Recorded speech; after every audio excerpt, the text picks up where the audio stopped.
In Chinatown, Private Detective Walter notices that he's being followed. He starts walking faster and drops a package into a mailbox before leaving. Unfortunately, as soon as he reaches the street, he's hit by a van. Walter is left bleeding on the ground while the van drives away. In Hawaii, Navy Commander James is training his team in a pool. Nobody can stay underwater for as long as he can, so he comes out to scold them. He's interrupted by a soldier informing him that he has an important call from the police. Moments later, James is in the morgue looking at his father's body. He's told that Walter was killed by a hit and run, but James doesn't show any emotion. Afterward, James goes home and starts preparing dinner for his family. When his wife Layla asks about his day, he tells her about the training and casually mentions that Walter died, calling him by his name instead of Dad. Layla mentions that his brother should be informed. However, James reminds her that they haven't talked in years and his brother won't pick up his calls. In Oklahoma, James' half-brother Johnny finds his girlfriend Valentina packing her things because she wants to leave. Today is her birthday and Johnny has forgotten, which is the final straw.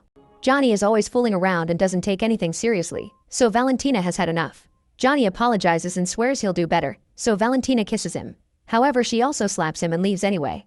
A depressed Johnny spends the next few hours drinking to forget. At that moment, he gets a call from Layla, who informs him of Walter's death and tells him that the funeral is tomorrow. Johnny has no interest in attending and goes to the bathroom while telling her about his police work. Suddenly, two men appear behind him and put a knife to his neck. When Johnny turns to look at them, he accidentally pees on their shoes. These men want the package that Walter sent, but Johnny has no idea what they're talking about and explains he hasn't seen Walter since he was a child. The men show him their tattoos to prove they're Yakuza and threaten to kill him if they don't get the package. Johnny pretends to beg for his life only to attack them. He throws the guys around his bathroom and destroys several things including the door. A third man comes in and opens fire, so Johnny has to take cover. One of the first attackers then wakes up, so Johnny throws him against the door and pushes it to trap the shooter as well, punching him through the wood. Then Johnny starts using furniture as weapons and even takes a break to have a drink. The fight continues for a while and Johnny manages to knock out two men. The last one finds his mother's shrine and destroys it, so Johnny grabs a grater and brutally slides it on the guy's arm. Then he smashes the man's head on the table and punches him from behind, knocking out his teeth. On the same table, he finds a note from Valentina that says, "Thanks for nothing." The mobsters come back for more and Johnny is almost choked to death, but he throws the guy on the glass shards to kill him. Afterward, Johnny picks up the picture of his mother with his younger self. Hidden behind it is Walter, and John insults him. The next day at the funeral, James notices that both the Yakuza and the syndicate gangs have come. He's also surprised by Johnny's arrival and they immediately start arguing and insulting each other, so the priest has to scold them. After the priest's speech, Walter's ashes are sent away on a boat. Later, Johnny discovers that James is living in his childhood home. It's revealed that Walter cheated on James' mother and had Johnny with his lover. James' mother still welcomed Johnny into her house, but James didn't like him because the affair destroyed his family. During lunch, the family is joined by Governor Peter since Johnny's half-sister Haunani works for him. Johnny reveals that he didn't come for his brother. He came because he wants to find Walter's killer. James insists it was a hit and run, so Johnny tells him about last night's attack. An argument ensues and James accuses Johnny of bringing trouble everywhere. When Johnny points out that James didn't help him when his mother was killed either, James freezes for a second before asking him to talk in private. At the beach, the brothers start arguing again and James refuses to believe Walter's death wasn't an accident, so Johnny gives him the finger and leaves. At a bar, Johnny bumps into his old friend Alakai, who belongs to the syndicate gang. Alakai's boss Mr. K wants to see Johnny, but he isn't interested. Suddenly he starts feeling sick and passes out as he realizes that Alakai put a sedative in his drink. Moments later, Johnny wakes up in a room with Mr. K, who points out that Johnny hurt a lot of his men in the past. Johnny says he did it because the syndicate killed his mother. Mr. K asks Johnny to leave Hawaii, but he refuses, so he throws him on a table and carves his initial on Johnny's neck. He gives him 7 days to leave or they'll kill him. Meanwhile, James goes to see Detective Renard and asks for Walter's report. Renard tells him he's free to look, but there's no useful information. The accident happened in an area where people won't talk to the police and the only camera was broken. The police are sure it was a hit and run, so nobody is investigating the case. Then James gets Walter's belongings from the station. There's a knife and a wallet with a ticket with a peculiar list of words. At the same time, Johnny breaks into Walter's home. He finds a gun in the desk and decides to keep it. Suddenly someone else enters the apartment, so Johnny hides in another room. Pika starts searching the papers on the desk and Johnny tries to take him by surprise, but Pika throws a plate at him and runs away. He jumps on a bunch of roofs and cars to make it to the ground, but when he reaches the main street, Johnny is waiting for him with a punch. Then Johnny takes Pika to a bar and demands an explanation. Pika says he worked for Walter, who was like a father to him. Walter had tons of enemies who wanted him dead and his last job was with a catering company. Pika pretended to be a waiter for them, but he never understood why Walter gave him that job. Johnny announces that Pika will work for him now and painfully squeezes Pika's broken nose to put it in place. Back to James, he's come to the scene of the crime and studies the tire marks on the street. He then notices a camera in an adult shop, so he goes inside and tries to offer money in exchange for seeing the security footage. When the owner refuses, James attacks the clerk by ripping off his piercings. Later, Johnny and Pica return to Walter's place and find a surfing board. Pica says that Walter didn't surf and Johnny notices that a fin is wrong. When he pulls it, some blueprints fall from a hidden compartment. Johnny calls Nani and tells her that these secret blueprints have Peter's government seal, so she promises to check the database later. When Pica tries to leave, he's suddenly hit by the front door. James bursts into the apartment with his gun out, so Johnny pulls out his weapon too. They realize they're both working on the case, so they put their guns away and James reveals a flash drive with the security footage from the store. As they watch it, they notice that the van has no license plate. The driver never swerves, so Johnny thinks that this looks deliberate, but James still wants more proof. Johnny sends Pica to get information on the catering company from Walter's last job before the brothers leave in the car. They argue while they drive, so they don't see the vehicle around the corner and they crash. This big car keeps pushing theirs down the street, causing other vehicles to crash as well. Then some guys in the car open fire, so Johnny speeds up only to accidentally hit some restaurant tables. The vehicles are stuck together so the brothers can't leave. Johnny tries shooting the enemy's car, but its windows are bulletproof. Thankfully, James manages to kill the shooter with a bullet to the head. He tries to kill the other men too, but he runs out of bullets. Then Johnny shoots the door and jumps out of the car. He runs down the street and keeps firing back at his pursuers while everyone around them panics. James finds some ammo before climbing out of the car through the window and jumps onto the enemy's vehicle. However, his bullets can't break the glass. Johnny shoots the enemy's engine, causing the car to explode and crash while James lands on the pavement. At the police station, Rennert yells at the brothers for the chaos they caused and reveals that Johnny was suspended from his police job 2 months ago. He's now being investigated for excessive force. James gives Rennert the flash drive and asks him to investigate the case, but Rennert ignores it and tells them to behave. In the evening, Nani shows the brothers what she found in the system.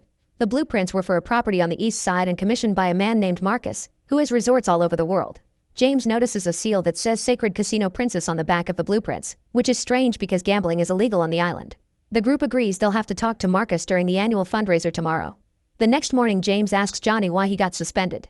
Johnny explains he shot a dealer who was selling substances to kids, and James appears to be accepting. Then the brothers go to the area where the casino was supposed to be built. It's not a construction site, it's a Hawaiian village that has belonged to the local community for centuries. At that moment, Johnny gets a call from Pica, who tells him that the police retrieved the blue van from the water. The brothers rush to the scene and discover that the cops have also found the body of a government accountant. The van has no plates, but Rennert has a list of all the registered blue vans on the island. The brothers take a look and try to keep the list, but Rennert takes it back and reminds them to stay away from this mess.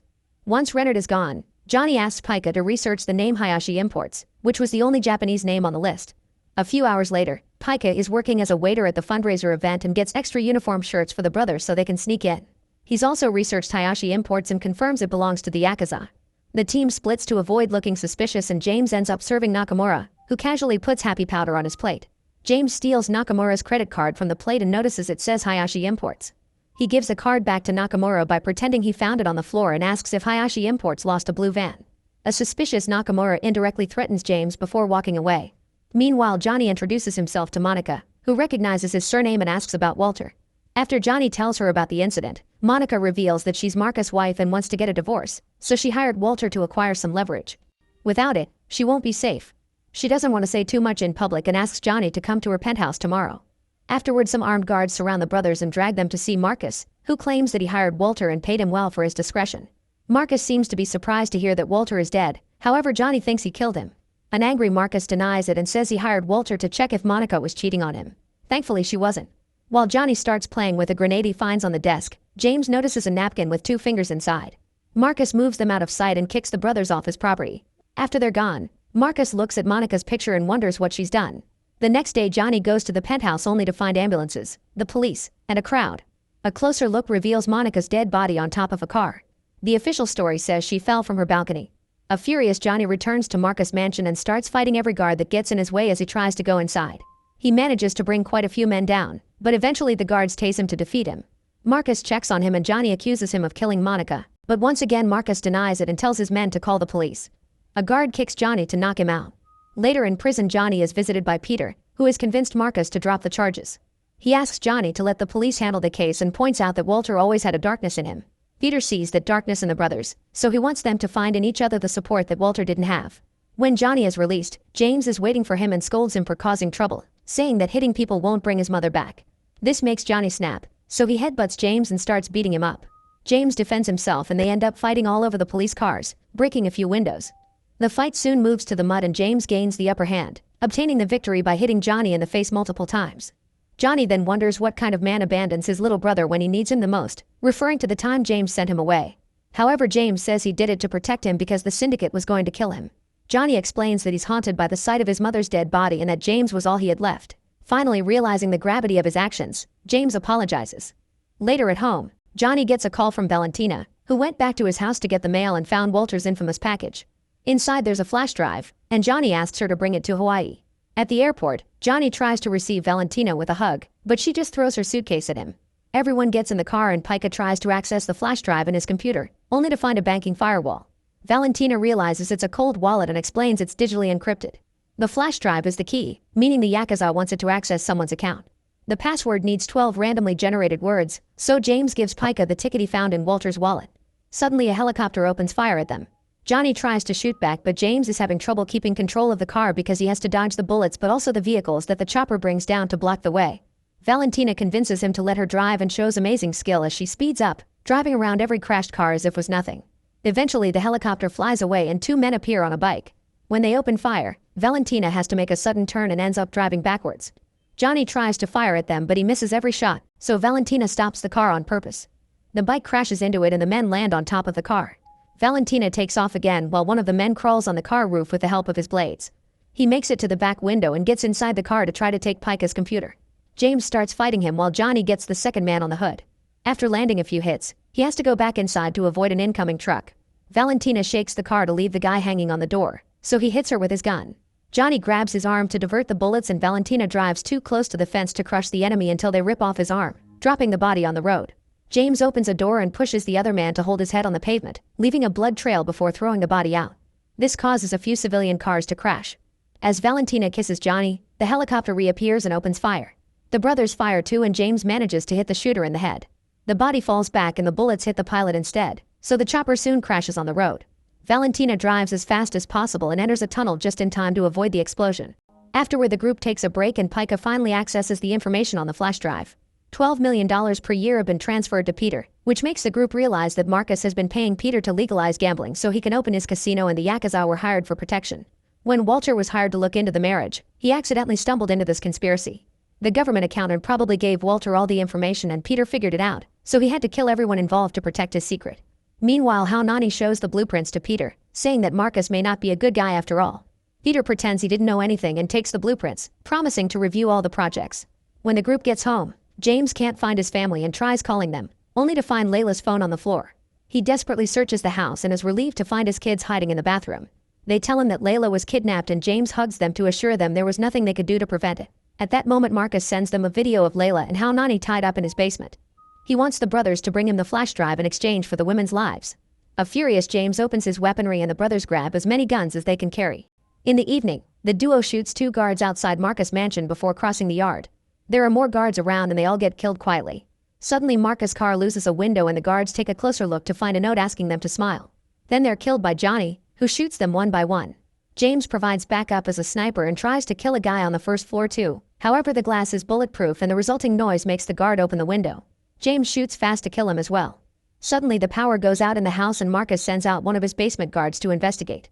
The man discovers that all the cables have been cut and tells Marcus this on the radio. When he turns around, he finds all his co-workers' bodies in the pool. At that moment, Johnny stabs him in the neck from behind and takes the radio to tell Marcus that they'll see him soon. Marcus then sends out Nakamura and his men. James finds them in the corridor and a vicious fight begins. The space is tight, but this doesn't stop James from killing them all in just a matter of minutes. One of the mobsters tries to run away, so James tackles him and begins hitting his head with a hammer. Johnny has to come to calm him down. Afterward, the brothers finally reach the basement and untie the women. They start running, but Johnny decides to go back to get his revenge on Marcus. Layla says she'll be fine and convinces James to stay too.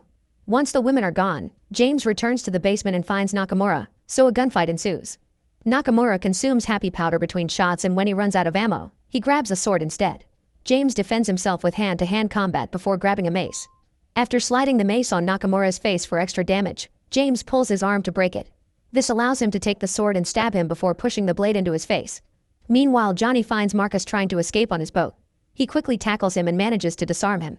They start fighting hand-to-hand and throw every object they can reach at each other. Marcus finds a hook and stabs Johnny's shoulder to drag his body through the ground. Then Marcus takes back his gun and starts monologuing, giving Johnny time to activate the grenade he stole from the desk. A furious Marcus shoots Johnny anyway, causing him to fall into the water right before the grenade explodes. At that moment, James reaches the pier and quickly jumps into the water to rescue his brother. Together they return to the surface and watch the fire that has killed Marcus. In the morning, Renard arrests Peter in public.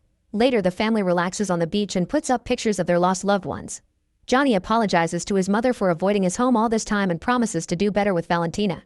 At that moment, Mr. K shows up and reveals he doesn't want Johnny to leave. He had been acting to force him to fight the Yakuza for him. Now his gang is the only one on the island again. As thanks, Mr. K gives Johnny a paper with the name of his mother's killer. Johnny shows it to James, who says he'll support him but also points out that Walter sent the flash drive to him as a way to bring him home. Johnny decides to burn the paper to finally leave his anger behind and joins his family to start a new life. Make sure to subscribe and turn on notifications so you can watch more videos like this. Thanks for watching.